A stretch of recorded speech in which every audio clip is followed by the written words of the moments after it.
쓰임받는 사람, 하나님께 쓰임받는 사람이라는 제목으로 하나님 말씀 나누도록 하겠습니다. 우리 사사기 말씀을 이렇게 함께 묵상하고 있습니다. 사사시대는 암흑시대로 되어 있습니다. 구약 역사 가운데 두 번의 암흑기가 있는데 그 한 번이 이 사사시대이고요. 또 한 번은 구약 성경이 끝나고 말라기에서 끝나고 또 마태복음 신약이 시작되는 그 사이, 그래서 구약과 신약 사이를 우리는 신구약 중간기라고 하는데 그 신구약 중간기도 또 하나의 암흑시대입니다. 신구약 중간기는 선지자가 없습니다. 말씀이 없어요. 그래서 말씀이 없다라는 의미에서 침묵기라고도 합니다. 말씀이 없어서 어두운 시대, 아주 짙은 어두움이 들여졌던 시대, 그 시대를 암흑기라고 합니다. 근데 이 사사시대는 하나님의 말씀이 있음에도 불구하고 그 말씀에 불순종함으로 반복되어지는 불순종으로 그 불순종이 그들의 역사를 암흑시기로 그렇게 만들어 왔습니다. 그래서 이 사사시대가 암흑기고요. 그리고 신구약 중간기가 암흑기예요. 그런데 사사기는 불순종으로 인한 암흑, 그리고 신구약 중간기는 말씀이 없음으로 침묵하심으로 암흑기가 됩니다. 그래서 구약에서 나타나는 암흑시대죠. 세계사에서는 일반 우리 학교에서 배우는 세계사, 그 세계사에서는 중세시대를 암흑기라고 합니다. 중세시대를 암흑기라고 하는데 그 중세, 물론 이것은 서양의 역사를 중심으로 할 때 그렇습니다. 세계사를 정리하고 세계사를 이렇게 가리키는 것이 우리가 근대화 이후에 서양의 학문의 영향을 받아서 그렇게 되어지죠. 그 중세시대, 그 시대가 특히 기독교가 소위 교황이 다스리는, 그래서 교황이 마치 하나님처럼 그런 시대를 우리가 암흑시대라고 하죠. 인간성이 말살되어지는 그런 시대가 되어져 버렸습니다.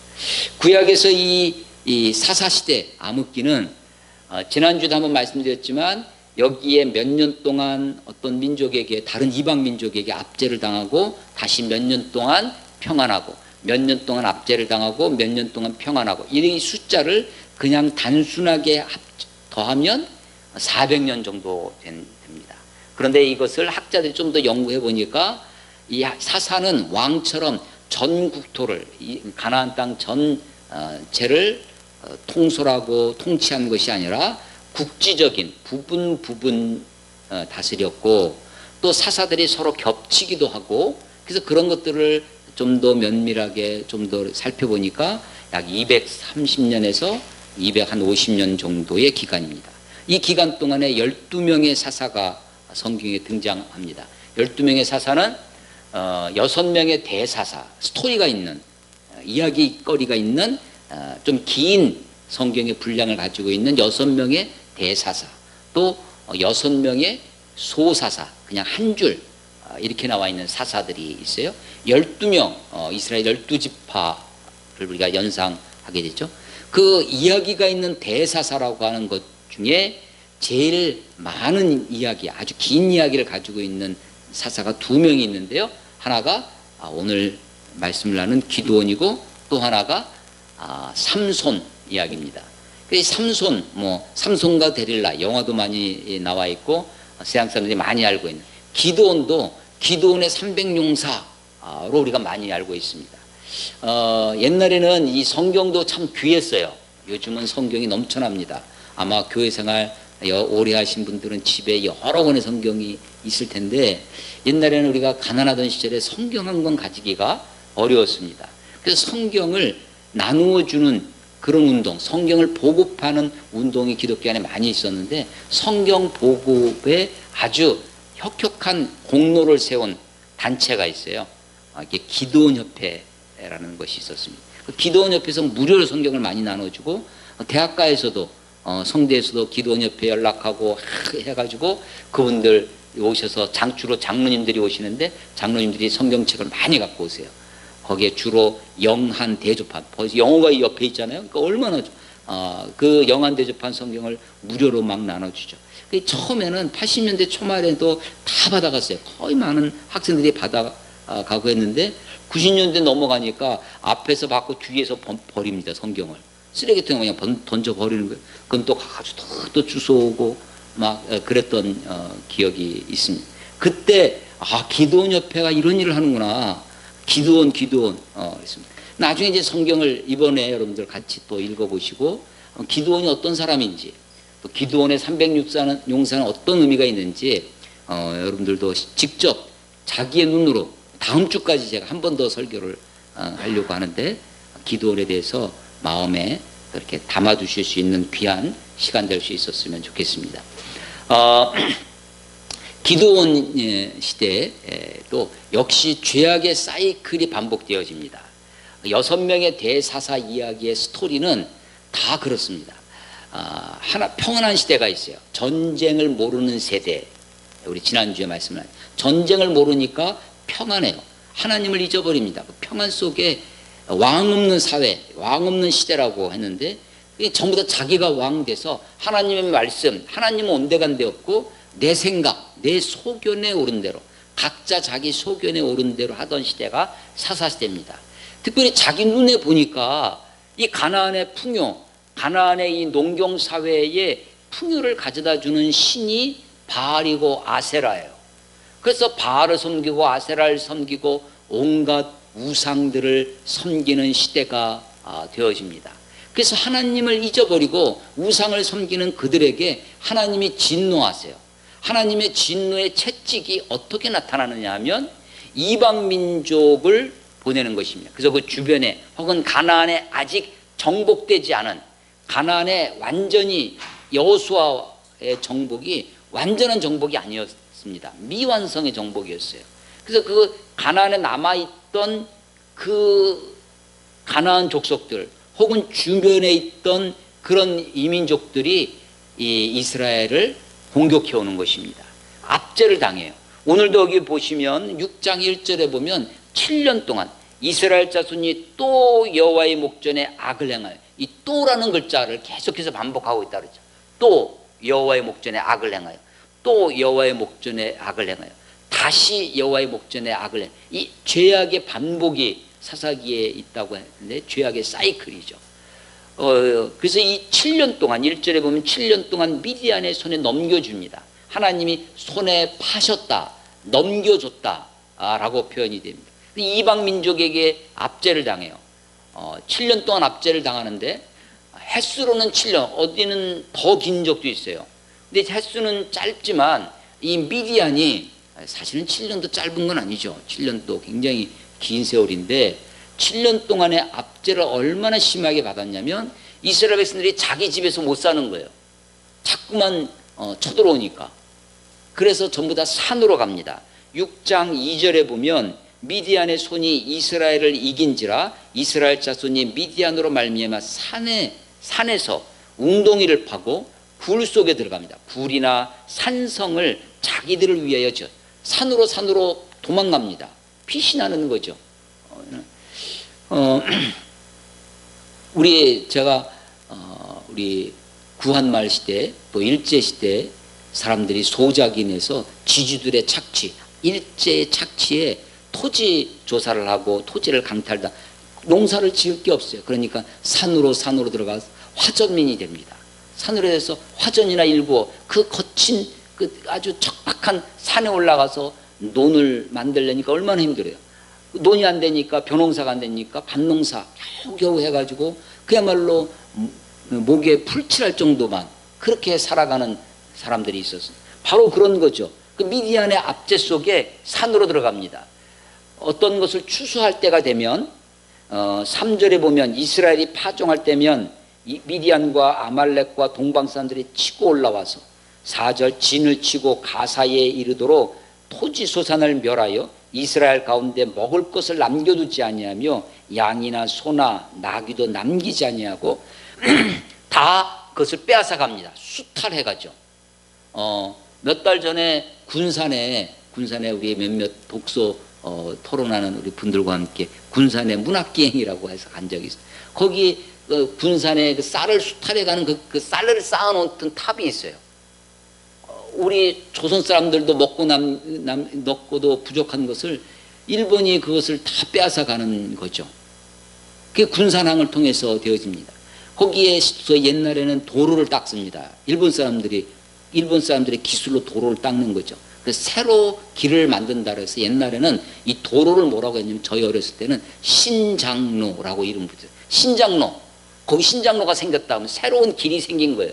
그 길이 왜 생기냐면 일본의 수탈을 용이하게 하기 위해서, 만주를 정복하기 위해서 도로를, 일본이 철도를 나와서 봐라, 한국이 이렇게 근대화된 게 일본의 덕이 아니냐, 일본의 통치 때문에 이 식민지가 우리를 근대화했다, 식민지 근대화론이라고 하는데, 그 철도를 왜 깔았느냐면 만주를 침공하고 우리 조선에 있는 것들을 수탈해 가기 위해서 일본이 스스로 그 철도를 누가 까느냐, 기술은 일본 기술이지만 거기에 도로에서 수많은 사람들이 강제 동원되고 자기 농사 못 짓고 와가지고 철도 까는 길을 만드는 일을 했던 거죠. 그렇게 수탈의 역사가 있는데 바로 그런 것입니다. 먹을 것을 다 뺏어가요. 5절에 보면 이는 그들의 짐승과 장막을 가지고 올라와 메뚜기 떼같이 달려들어서 빼앗아갑니다. 메뚜기가 쓸고 하듯이 남긴 거 한도 없이. 이스라엘 사람들이 얼마나 이 7년 동안 그렇게 살았겠습니까? 메뚜기 같은 사람, 낙타도 무수히 와가지고. 그래서 6절, 오늘 6절부터 설교의 본문으로 잡았는데요. 상황이 뭐냐? 이스라엘이 미디안으로 말미암아 궁핍함이 심했습니다. 먹고 못 사는 겁니다. 그래서 하나님께 부르짖기 시작하는 거죠. 그래서 하나님이 부르짖어서 8절에 보시면 여호와께서 이스라엘 자손에게 한 선지자를 보내셨습니다. 한 선지자. 선지자라는 말이 나오기 시작하죠. 선지자 시대, 예언자 시대는 훨씬 뒤입니다. 왕이 등장하기 시작하면서 다윗 왕 때 나단 선지자가 유명하죠. 솔로몬 시절에 그래서 왕들이 생겨나면서 왕이 마음대로 해요. 주변의 나라들은, 이스라엘 말고 주변의 나라들은 다 왕이 절대 왕권이죠. 왕이 법입니다. 근데 이스라엘은 왕이 왕 마음대로 하는 왕이 아니었어요. 하나님의 뜻대로 율법대로 다스리도록 왕을 세워줬는데 왕들이 율법을 잊어버리고 하나님을 무시하고 자기 마음대로 합니다. 그래서 이것은 하나님 말씀이 틀린 말씀입니다. 왕이시여. 그걸 누가 하느냐? 그 역할을, 왕을 견지하는 사람, 그 예언자입니다. 그래서 예언자의 기능, 예언자의 주된 기능이 뭐였냐면 왕을 견지하는 거예요. 현대에 와서 우리가 근대 이후에 소위 삼권 분립이라는 것이 있죠. 입법부, 행정부, 사법부에서 법을 만드는 입법부, 또 그것을 집행하는 행정부, 그것을 잘했는지 못했는지 사법부가 이 삼권 분립이 되어지기 전에 고대 이스라엘 역사 가운데 왕을 견지하는 사람들이 있었어요. 놀라운 거죠. 그게 누구냐면 선지자입니다. 선지자를 히브리어로 나비라고 해요. 헐헐 날아다니는 나비처럼 나비 있습니다. 이 나비는 원래의 뜻은 맡았다라는 뜻입니다. 뭘 맡은? 하나님의 말씀을 맡은 자입니다. 하나님의 말씀을 해서 대신 전하는 사람, 대언자 같은 거죠. 이 선지자의 이름이 뭔지 모릅니다. 한 선지자가 등장해요. 자, 그러니까 하나님이 처음 민족 이스라엘을 이끌고 나온 모세 시대부터입니다. 근데 이 모세 때는 하나님이 직접 가시떨기나무에 나타나셔서 말씀하세요. 신의 산에 나타나세요. 이 하나님의 나타나심, 하나님이 나타나신다라는 이야기를 좀 어려운 말로 현현, 둘 다 나타날 현자를 씁니다. 신현현, 하나님의 현현, 테오파니라고 하는 것인데 하나님의 현현이에요. 그래서 처음 모세 때는 하나님의 현현, 신현현이 많았습니다. 그런데 점점 하나님의 말씀이 많아지죠. 기록되어지는 말씀, 선포되어지는 말씀이 많아지고 나면 이제 후대로 가면 선지자를 통해서 하나님이 말씀하세요. 하나님의 말씀을 맡은 자, 나비라고 하는 선지자 시대로. 그래서 이 신현현, 하나님이 직접 나타나시는 시대와 선지자를 통해서 말씀하시는 이 시대 사이에 그 중간 지대가 바로 사사시대입니다. 사사는 왕처럼 다스리기도 해요. 하나님의 말씀을 전하기도 합니다. 그때 겹쳐서 나오는 것이 이 선지자예요. 누군지는 모릅니다. 이름은 몰라요. 이름은 모르는 한 선지자가 이야기를 하는 거예요. 부르짖는 이스라엘에게, 궁핍합 속에 부르짖는 이스라엘에게 8절에 보면 선지자를 보내시니 그가 그들에게, 그 선지자가 이스라엘 자손들에게 그들에게 이르되 여호와께서 이같이 말씀하시기를 이스라엘의 하나님 내가 너희를 애굽에서 인도하여 내며 너희를 그 종되었던 집에서 나오게 하여 애굽 사람의 손과 너희를 학대하는 모든 자의 손에서 너희를 건져내고 그들을 너희 앞에서 쫓아내고 그 땅을 너희에게 주었으며 내가 또 너희에게 이르기를 나는 너희의 하나님 여호와니 너희가 거주하는 아모리 사람의 땅의 신들을 두려워하지 말라 하였으나 이렇게 말씀하셨다는 거예요.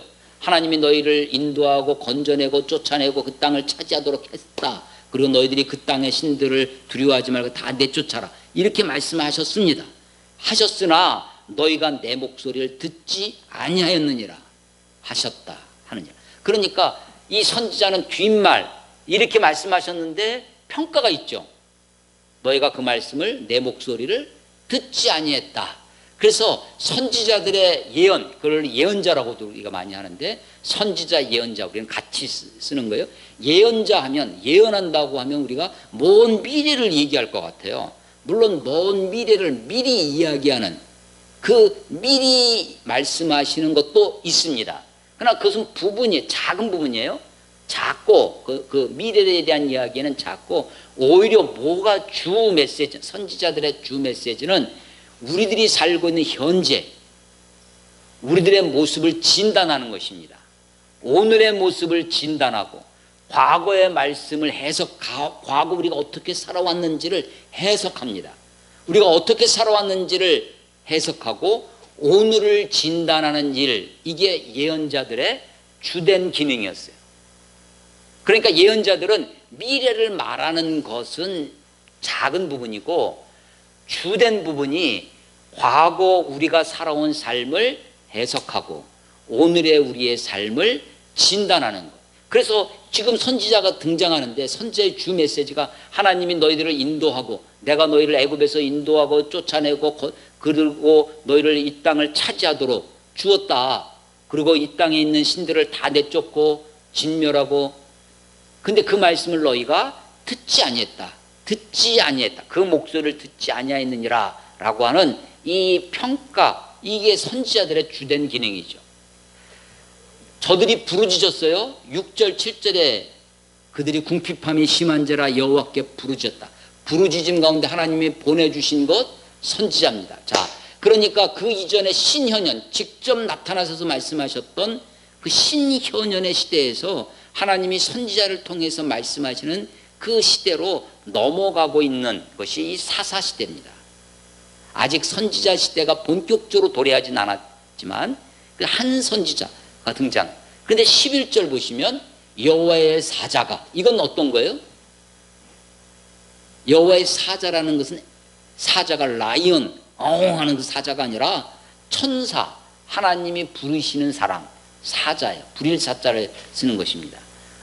하나님이 부리시는 사람, 천사예요. 하나님의 또 다른 모습, 천사의 모습으로 나타나요. 이 천사가, 하나님의 사자가 어떤 모습으로 나타나면 날개 달고 하늘게 달고 머리에 하얀 테 두르고 나타나는 것이 아닙니다. 그냥 사람의 모습으로 나타나는 거예요. 사람의. 아브라함에게 나타날 때 나그네 모습으로 나타나듯, 그런데 뭔가 비상해요. 뭔가 특이, 뭔가 달라, 뭔가 위험이 있어요. 사람의 모습으로 나타나지만 뭔가 근접하기 어려운, 뭔가 함부로 할 수 없는 그런 모습으로 나타나서 사람들이 그 여호와의 사자라는 것을 알아볼 수 있도록 그렇게 됩니다. 그 여호와의 사자가 나타나서, 그 지금 요 사사기 기도원 요 부분에서 신현현 하나님의 나타나심과 선지자가 같이 있다는 것을 우리가 알 수 있죠. 11절 여호와의 사자가 아비에셀 사람 요아스에게 속한 오브라에 이르러 상수리 나무 아래 앉은지라 마침 요아스의 아들 기드온이 미디안 사람에게 알리지 아니하리하여 미디안 사람들에게 감추는 거예요. 왜냐하면 드러나면 빼앗아가니까. 뭘 하고 있냐면 밀을 포도주 틀에서 타작합니다. 원래 타작은 어떻게 해요? 어디서 하죠? 예, 마당에서 하는, 거덕 쌓아놓고 큰 대에다가 이 가죽 같은 걸 매달아서 내려칩니다. 내려쳐서 그것을 타작하는 거죠. 그래서 이 밀은 쌀보다 타작하기가 어렵습니다. 그래서요, 서양에 보면 이 서양 유럽이 영국에서 산업혁명에서 하고 하는 것이 발달된 이유 중에 하나가 밀을 껍질을 깔려고 하면 이게 쉬운 게 아니에요. 그래서 이 밀을 그냥 이렇게 타작마당에서 그냥 내리쳐야 겨우 타작이 되는 건데, 그렇게 하면 미디안 사람들이 다 보고 빼앗아 가니까 포도주 틀에 조금 넣고 그를 타작하는 거예요. 감추고. 그러니까 이 기드온의 모습은 어떤 모습이냐면 사실은 겁쟁이의 모습입니다. 겁쟁이의 모습. 기드온 하면 기드온의 300 용사 해가지고, 기드온은 마치 골리앗을 무찌른 다윗과 같은 아주 그런 용사 이미지가 있어요. 근데 사실은 기드온은 그런 사람이 아닙니다. 아주 그냥 징검다리 돌 하나 두들겨 보고 가는 사람, 의심이 많아서 자꾸만 하나님 앞에 표징을 요구하는 사람입니다. 하나님이 여러 번에 걸쳐서 그의 마음을 격려하고 용기를 심어주고 그를 떠밀어서 겨우겨우 하나님의 일을 감당했던 사람이 바로 기드온입니다. 그 기드온의 첫 모습이 뭐냐? 기드온의 첫 모습이 밀을 포도주 틀에서 타작하던 기드온이. 그런데도 불구하고 12절 보면 여호와의 사자가 기드온에게 나타나 이르되 큰 용사여 여호와께서 너와 함께 계시도다. 지금 기드온을 뭐라고 불러요? 큰 용사라고. 사실은 오늘 기드온의 모습은 포도주 틀에서 몰래 밀을 타작하는 그런 사람이었습니다. 겁쟁입니다. 그런데 하나님은 오늘의 모습, 오늘의 기드온의 모습을 보고 있는 것이 아니라 미래의 모습, 하나님이 기대하시는 모습, 하나님이 이끌어 가실 모습을 보고 그를 부르고 있어요. 베드로에게 예수님이 베드로를 처음 요단강에서 만납니다. 침례를 받으러 온, 세례를 받으러 온 그 베드로에게 주님이 하시는 말씀,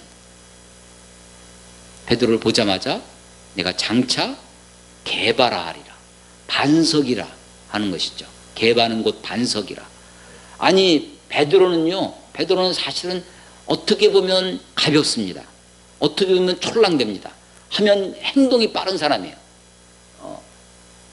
그런데도 불구하고 베드로의 미래의 모습, 교회를 지키고 교회를 이끌어갈 사도 중에 사도, 그 베드로의 모습, 미래의 모습을 보고 예수님이 그를 내가 장차 게바라 하리라.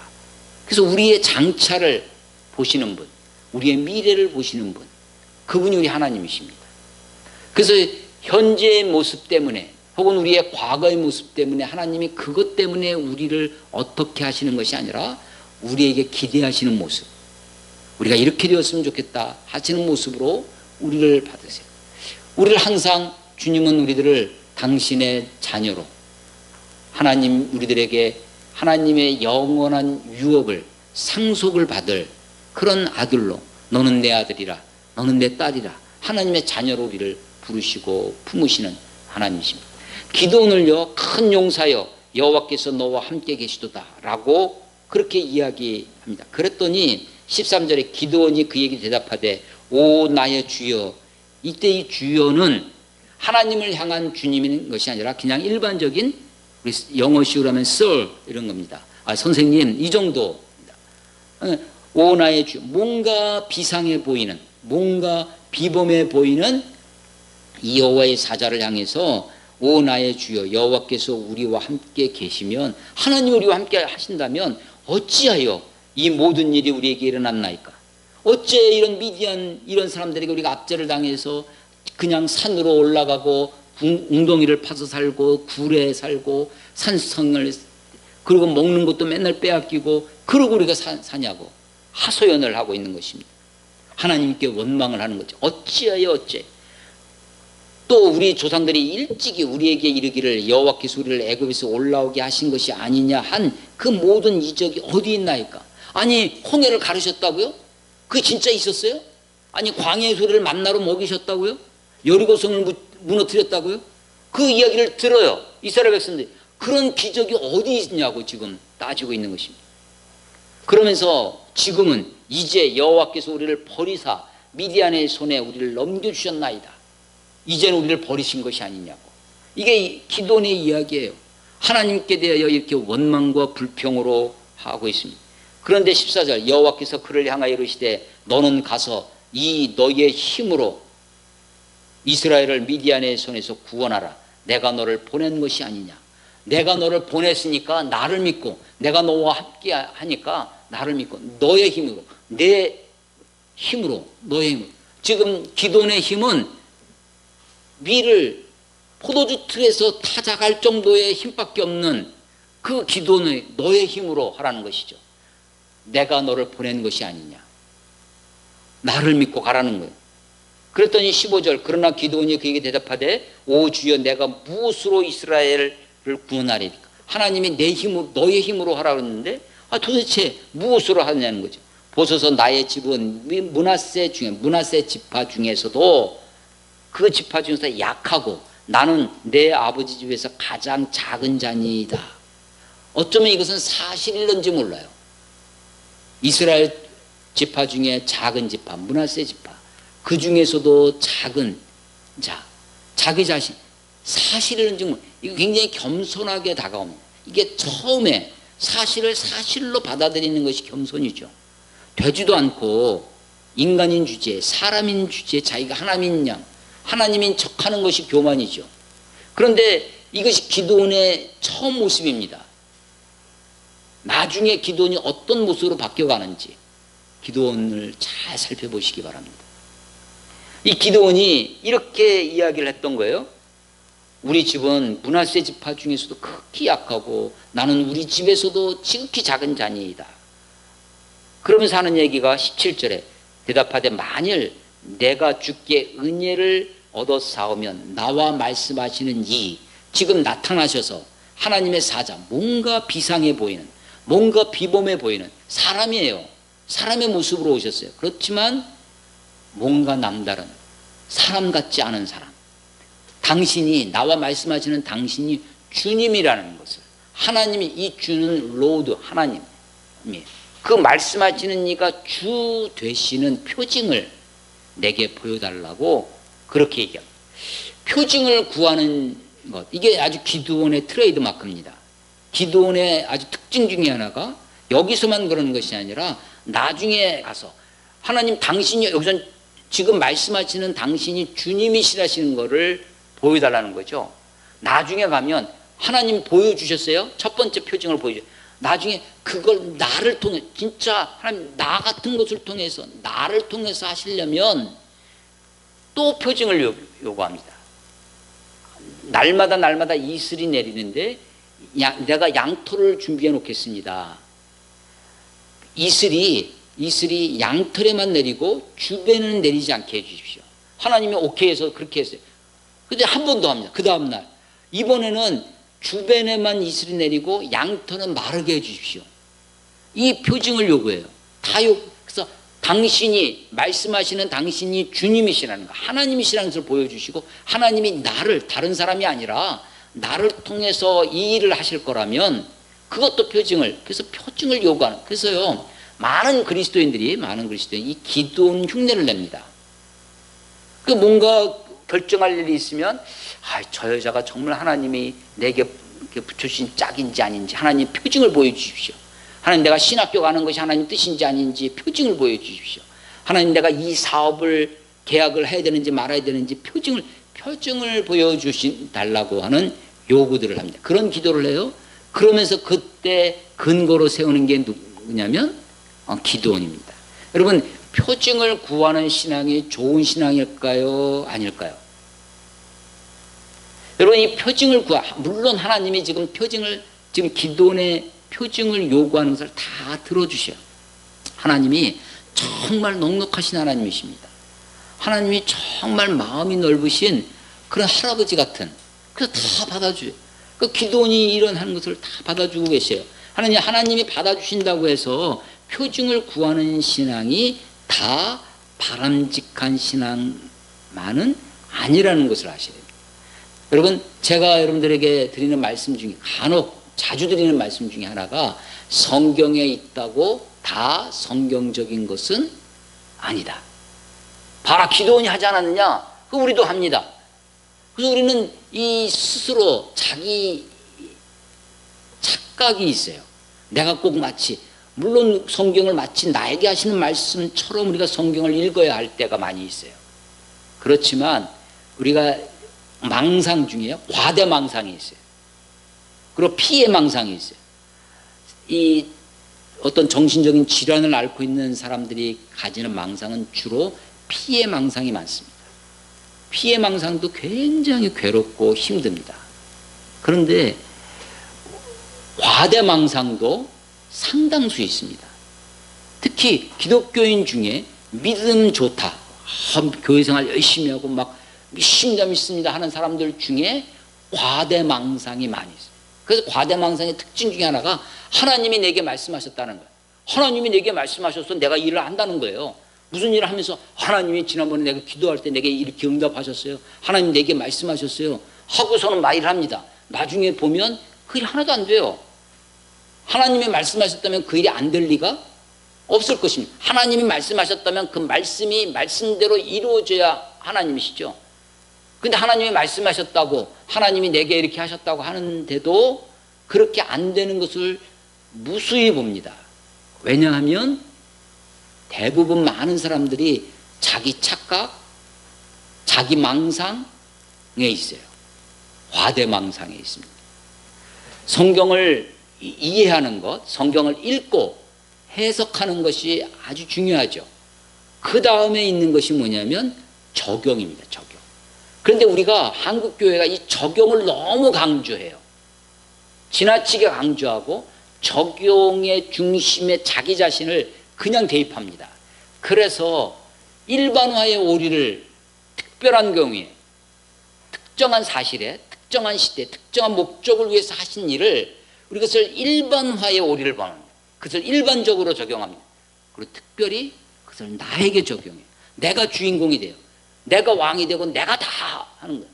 그래서 이 표징을 구하는 신앙이, 그래서 이것이 하나님을 시험하는 것과 또 내 욕심으로 구하는 것 사이에서 아주 쉽게 범하는 기독교인들의 실수 중에 하나라고 생각합니다. 많은 경우에 하나님의 뜻을 위하여 구하는 것이 아니라 내 욕심으로 구하면서도 주여 믿습니다라고 외치는 것이죠.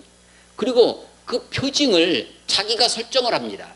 하나님의 뜻에 합당하면 이렇게 해주십시오. 그리고 딱 맞으면 자기가 그렇게 확신해 버립니다. 그래서 표징을 구하는 신앙을 아주 주의하고 읽어야 됩니다. 기도원의 부분에서 성경을 읽으시면서 그것을 적용함에 있어서 주의해야 할 것 중에 하나입니다. 이 기도원이 하나님의 이런 부르심을 받아서 밀을 타작마당에서 타작하지 않고 포도주 틀에서 타작하는 그를 부르셔서 큰 용사여 라고 부르십니다. 그래서 이 나중에 표징을 구하니까 하나님이 어떻게 하시냐면, 그러고서 이 기도원이 내가 당신을 대접하겠습니다. 그래서 막 집으로 가가지고 고기와 무교병을 가지고 오고 국을 가지고 와요.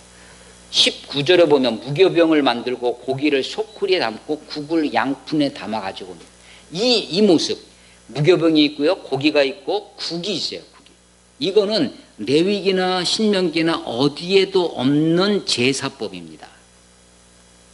기도원의 이것은 그냥, 그리고 여기에 보면 18절에 내가 예물을 가지고 다시 주께로 와서, 이 예물이라고 번역된 것도 구약의 어떤 재물이나 그런 단어가 아니에요. 그러니까 이것은 지금 뭔가 비상해 보이는 이분에게 당신이 정말 주님이라면 표징을 보내주십시오. 내가 당신을 잘 대접하겠습니다. 하면서 고기 갖고 오고 무교병 가져오고 국을 가져오세요. 여러분 제사 드리는데 국 썼다는 말 못 읽으셨죠? 그랬더니 이 여호와의 사자가 그 고기를 갖다 놓고 바위 위에 올려놓고 네가 갖고 온 국을 그 위에 부어라. 그러니까 고기가 국에 젖었죠. 젖은 국에다가 이 여호와의 사자가 손에 들고 있던 지팡이를 갖다가 댑니다. 그랬더니 바위에서 불이 나요. 그런데 그 바위, 그 고기는 지금 국에 젖어 있죠. 마른 것도 아니에요. 모세의 떨기나무에 불이 붙은 것은 그야말로 마른 가시나무, 마른 떨기나무였습니다. 광야에. 그런데 지금 여기는 젖어 있어요, 국에. 근데 거기서 불이, 그 모습을 보고 6장 22절에 보면 기드온이 그가 여호와의 사자인 줄을 알고 슬프도소이다. 주 여호와야. 드디어 여호와라고 부르죠. 여호와요. 내가 여호와의 사자를 대면하여 보았나이다. 하나님을 봤다는 거죠. 이 사자를, 여호와의 사자를 지금 신의 나타나심, 신현현으로 본 것입니다. 알아본 거예요. 여호와여라고 부르고 내가 대면에, 그리고 슬프도소이다. 왜냐하면 죽게 됐다는 거예요. 그래서 23절 여호와께서 그에게 이르시되 너는 안심하라. 두려워하지 말라. 죽지 아니하리라. 그래서 이 기드온이 그때 제단을 비로소 쌓습니다. 제단을 쌓고 그 제단의 이름을 24절에 보면 여호와 샬롬이라고 합니다. 우리가 샬롬이라고 하는 인사를 많이 하는데 이 샬롬이라고 하는 말이 어디에서 등장하느냐? 기드온 사건에서 등장합니다. 표징을 구하는 이 일에서 죽지 않겠다. 자기가 하나님을 만나고 하나님을 만난 사람들의 공통된 특징 중에 하나죠. 하나님을 만나면 죽는다고 생각을 했죠. 그런데 사실은 이것도 착각입니다. 하나님이 지금 신의 산에서 구름 중에 빛으로 오시는 그 영광이 아니라 사람의 모습으로 나타났어요. 사람의 모습으로 나타난 것은 죽이시려면 그렇게 나타날 필요가 없는 거죠. 하나님이 무엇인가 그에게 하실 말씀이 있어서, 무엇인가 그에게 시키실 일이 있으니까 사람의 모습으로 현현하신 거예요. 나타나신 것입니다. 이것은 하나님의 뜻을 오해한 것입니다. 자기 착각이에요. 죽을 줄 알았지만 죽지 않는 거죠. 그래서 23절에 안심하라, 두려워하지 말라, 죽지 아니할 것이다 라고 이야기합니다. 그래서 여호와의 샬롬이라는 제단을 쌓은 이야기가 벌어집니다. 그래서 그 밤에, 그날 밤에 25절이면 그날 밤에 여호와께서 기드온에게 말씀합니다. 그래서요, 이 6장 7장, 여러분 6장 7장을 읽어보시면 하나님이 여호와께서 기드온에게, 여호와께서 기드온에게, 여호와께서 기드온에게, 기드온이 여호와께, 기드온이 하나님께. 여러분 6장 7장에 보면 기드온과 이 하나님 사이에 많은 대화가, 많은 커뮤니케이션이 아주 일어납니다. 그러다가 8장 9장에 가면 하나님이 말씀하시는 것이 온데간데 없어지고 기드온만 말해요. 기드온만 이야기하고 기드온만 일해. 사역만 있어요. 일만 있고 하나님과 대화하는 것이 없어요. 그래서 6장 7장에 승리하는 기드온, 미디안을 무찌르고 300명을 데리고 300명을 처음에 나팔을 붑니다. 그랬더니 이스라엘 백성들이 몇 명이 오냐면 32,000명이 와요. 하나님이 너무 많다. 내가 너희들 손에 미디안을 붙이지 않겠다. 겁쟁이는 돌아가라. 두려워 떠는 자는 다 돌아가라 했더니 32,000명 중에 22,000명이 돌아갑니다. 10,000명이 남아요. 3분의 2가 돌아간 겁니다. 그 남아있는 사람들도 사실은 주눅이 들기 쉬운데 하나님이 그것도 많다. 저들을 물가로 데려가라. 물가 가서 아무런 예고도 없이 물가로 데려갔더니 이 사람들이 가서 물을 먹습니다. 기회 있을 때 물을 마셔야 돼요. 우리는 페트병, 플라스틱 얼마든지 물을 가지고 다닐 수 있지만 고대에는 물을 가지고 다니는 플라스틱 용기가 없습니다. 잘해야 조랑박, 잘해야 소의 혹은 짐승의 위 같은 걸로 만든 주머니, 가죽 주머니 이런 거죠. 물을 잘 보관하기가 그런 용기를 만드는 것이 쉬운 것이 아니었습니다.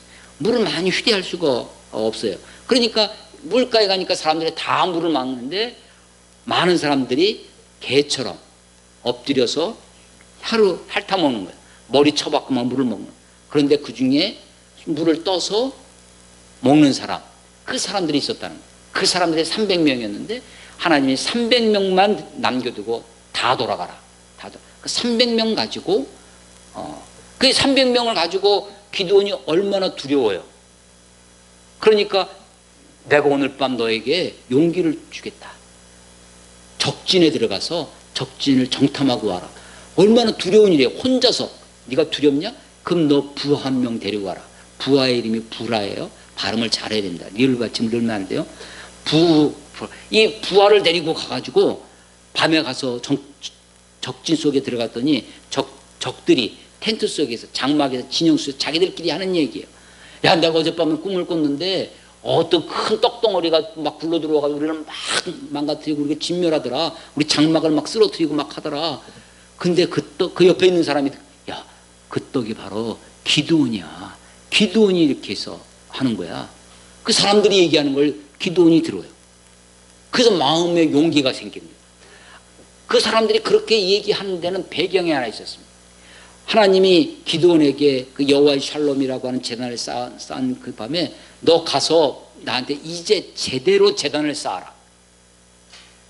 그런데 제단을 쌓기 전에 번제를 드리기 전에 가서 바알의 제단을 허물어버려라. 아세라 상을 찍어버려라.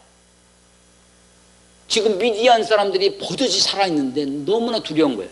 근데 하나님의 명령이 떨어졌어요. 그러니까 기드온이 어떻게 하냐면 밤중에 몰래 가가지고 자기 부하 10명을 데리고 가가지고 10명을 데리고 가가지고 밤중에 바알의 상을 무너뜨리고 야셀의 상을 찍어놨습니다. 그랬더니 그 다음날 미디안 사람들이 막 발칵 뒤집혔죠. 이게 누구의 소행이냐 하고 막 사람들을 다 가다가 막 족치고 했더니 이실직고 하기 시작해요. 왜냐하면 기드온 혼자 간 것이 아니었기 때문에 10명을 데리고 왔기 때문에 그렇죠. 이 사람들이 바로 기드온이 한 것이다. 기드온을 잡으러 옵니다. 기드온의 아버지가 그 미디안 사람들의 이야기하는 만약에 바알이 진짜 신이라면 그 신을 허물어뜨린 그 놈을 그 사람을 그 바알 신이 다스릴 거니까 왜 너희들이 나서서 그러냐.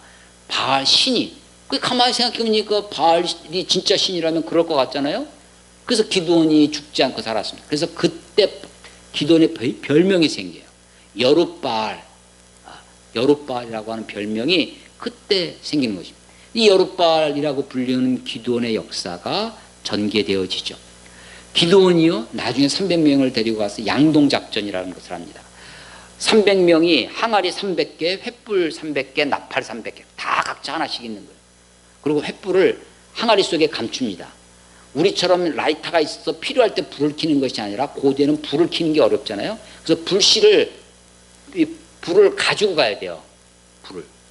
그래서 항아리 속에다가 불을 꺼지지 않도록 불씨를 가지고 가는 겁니다.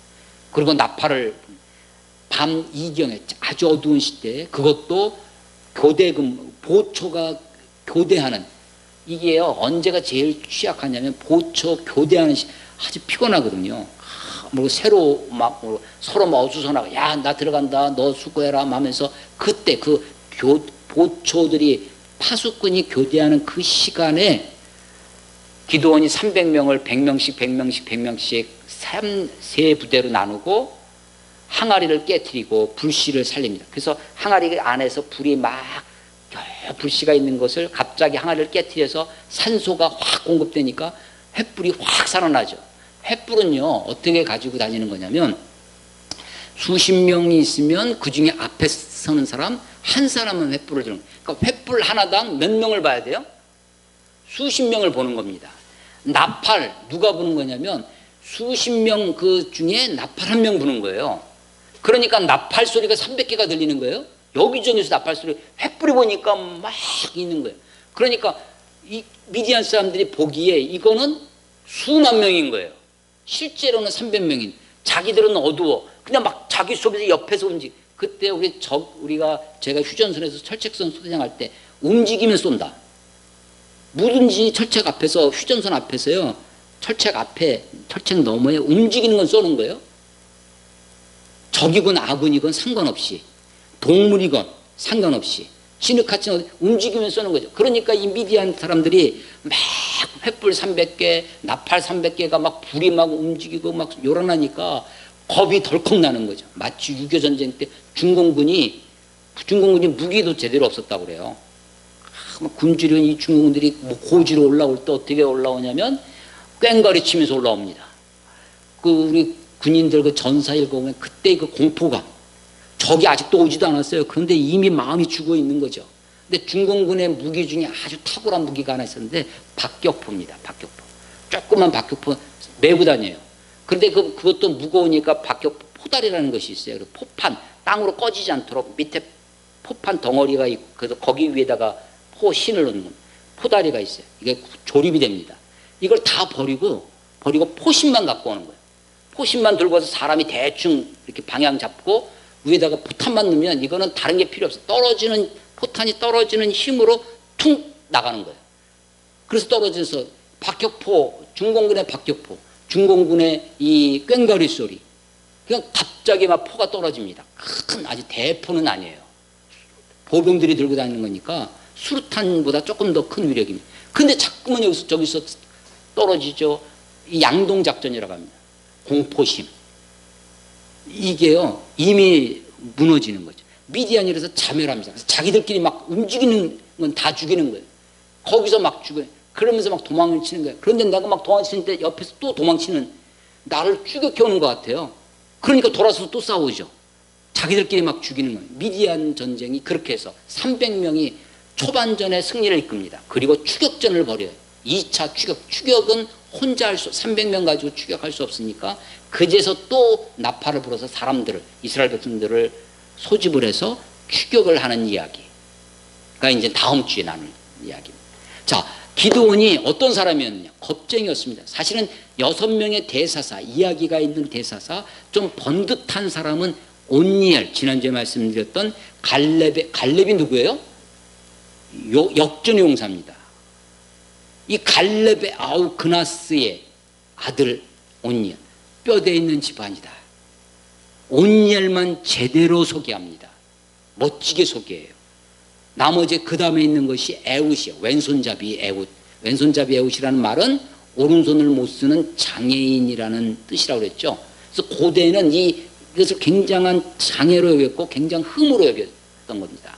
그래서 왼손잡이 에웃을 자꾸만 쓰는 거예요. 그것도 베냐민 지파. 베냐민 지파의 뜻이, 베냐민은 오른손잡이, 오른손의 잡이 아들, 그런 뜻인데 아주 당당하다는 뜻이에요. 오른손, 의롭다. 우리가 바른 손. 벌써 오른쪽이죠. 그 베냐민 지파인데 왼손잡이야. 에웃이. 그 다음에 등장하는 것이 여자 사사 드보라입니다. 드보라요. 그래서 이 드보라가 야일이라고 하는 그 가나안 야빈 왕의 군대 장군을 죽이는데 도망치는 야엘이 누구네 집에 숨었어요. 근데 이 사람이, 그 여자가 말뚝, 장막에 그 세우는 그 말뚝을 갖다가 숨겨줍니다. 숨겨주고 이불로 덮어놓은 다음에 그 말뚝을, 그 관자놀이, 아마도 머리 같아요. 거기에다가 말뚝을 박아서 직사를 시킵니다. 여자의 손에 죽어요. 그 여자의 손에 죽었다는 것을 이 사람들은, 그 고대 이 사람들은 아주 치욕적인 것으로 여깁니다. 할례 없는 사람에게 죽었다. 사울왕이 나중에 할례 없는 사람에게 죽으니 나를 죽여다오. 자기 부하한테 부탁을 하죠. 나를 죽이라고. 할례 없는 사람에게 죽는 것, 여자에게 죽는 것, 이걸 아주 그런데 바로 드보라, 여자 사사, 여자 손에서 적군의 군대 장관이 죽습니다.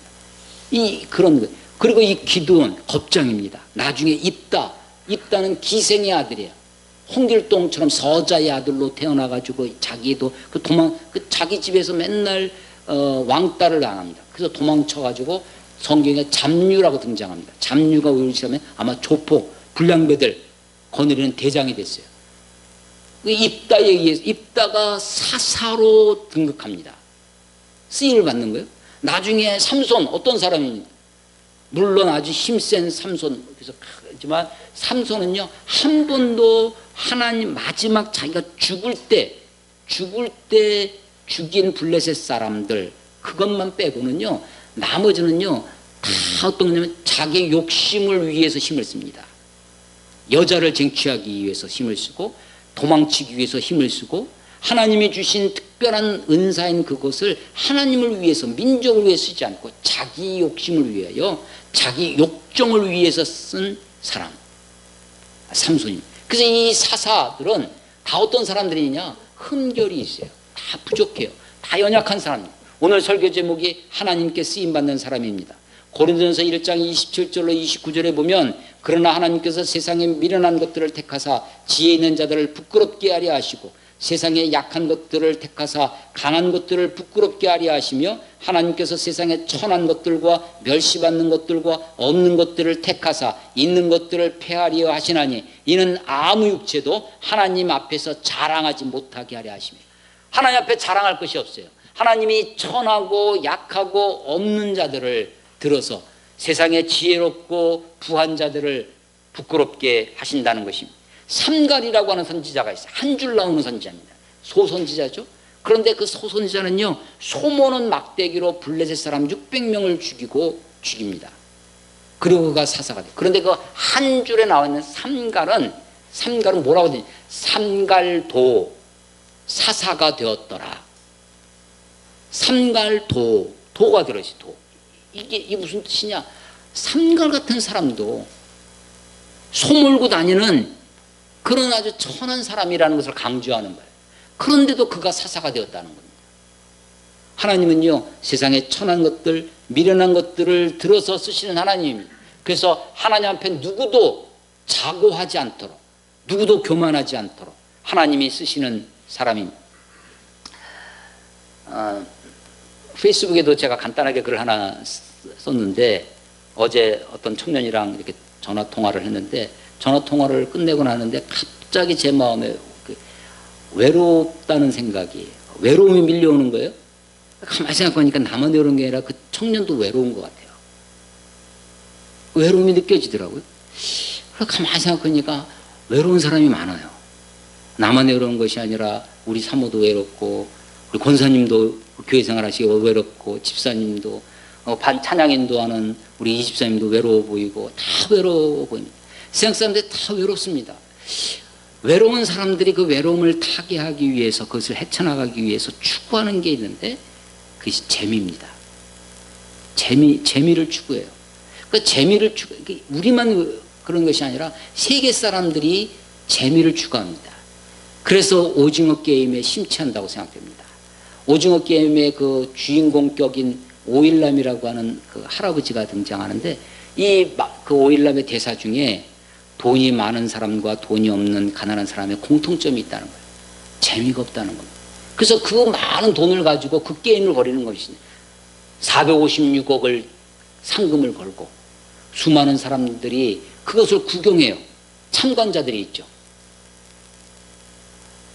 그래서 그 죽고 죽이는 그 광경을 보면서 희열을, 재미를 느끼는 거죠. 오일남이 왜 거기서 들어가냐면 구경하는 것보다 하는 게 더 재밌어 하면서 직접 자기가 게임에 참여합니다. 게임에 심취합니다. 외롭기 때문이 아닌가 생각되어집니다. 그런데 그 외로움을 느끼면서 설교를 준비하잖아요.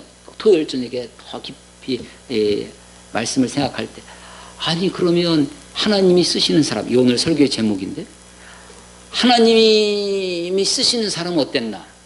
아브라함은 외롭지 않았을까? 기도는 외로운 사람 아니었을까? 다윗은 사무엘이 와서 자기네 집에 와서 제사를 드린다고 하는데 너는 가서 양이나 치고 하면서 8명의 아들 중에 7명만 데리고 아버지가 사무엘을 맞이합니다. 막내 아들 다윗은 들판에서 양을 치고 있는 거예요. 그래서 그것을 아버지는 나를 버리셨으나 내 부모는 나를 그런 시도 있어요. 다윗의 시 중에. 버림받았다고 하는.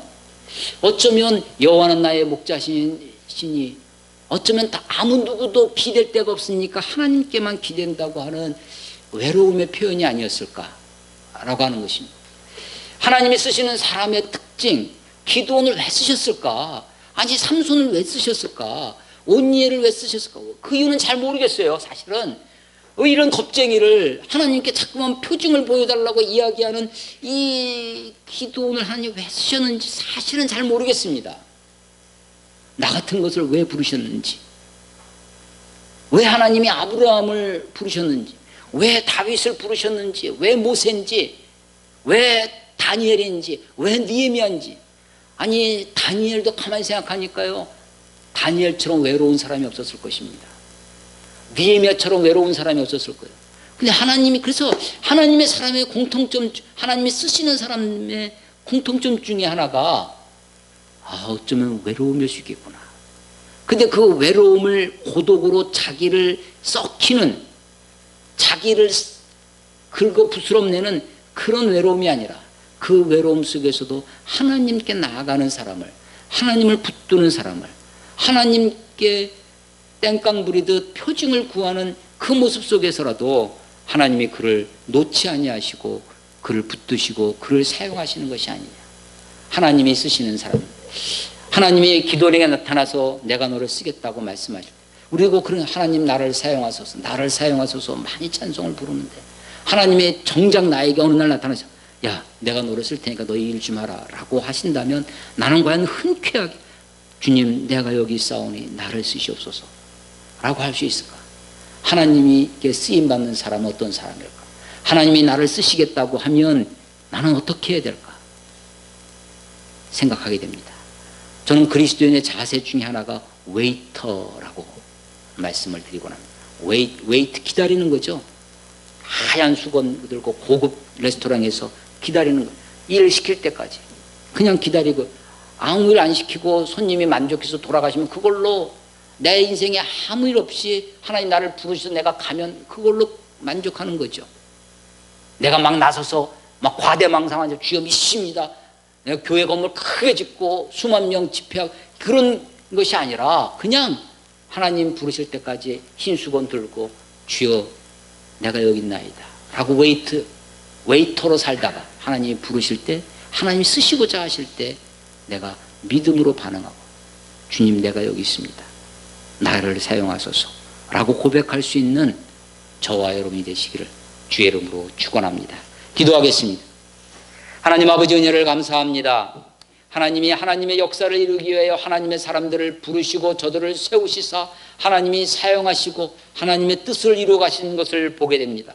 하나님, 저들이 잘나고 저들이 능력이 있어서가 아니라 천하고 부족하고 미련하고 때때로는 자기 욕심에, 때때로는 두려움과 공포 속에, 연약함 속에 있었음에도 불구하고 하나님이 저들을 붙드시고 이끌어 가셔서 하나님이 사용하시며 하나님의 역사를 이끌어 가심을 우리가 보고 믿습니다. 하나님, 우리가 심히 연약하고 부족한 자들이지만 하나님이 쓰시겠다고 하면 언제든지 믿음으로, 감사로, 기쁨으로 고백하며 하나님 나를 사용하여 주시옵소서라고 그렇게 나아가는, 그렇게 주님 앞에 기다리는 삶, 기다리는 믿음의 사람들 다 될 수 있도록 하나님 축복해 주시옵소서. 예수님 이름으로 감사하며 기도드렸사옵나이다. 아멘.